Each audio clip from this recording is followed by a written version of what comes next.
At 16 years old, I wrote my first poem in a brown leather journal, knowing that nobody would ever read it.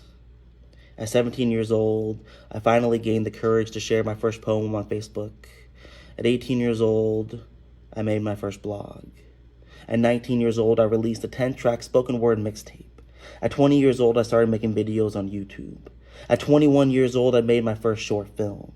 At 22 years old, I moved to LA in pursuit of a career as a writer. At 23 years old, I wrote my first screenplay. I entered it into contests and sent it down to agents. I never won a contest, and I never heard back from the agents.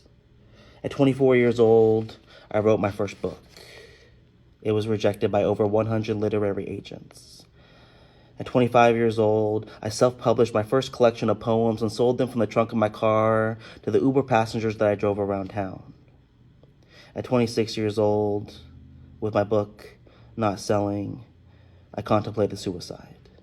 And then I wrote those contemplations into a book which I self-published again and sold less than 50 copies of.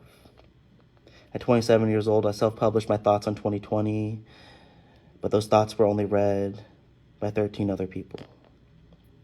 At 28 years old, I gave up on my dream of becoming a writer to become an English teacher instead, because those who cannot do, teach. At 29 years old, unable to live without writing, I decided to give it another try. I started this TikTok account, wrote some short stories, and self-published it all in a collection called It Was Just Another Day in America. In 1 month, I will be turning 30. And I am still writing poems and journals, never knowing if they will ever be read.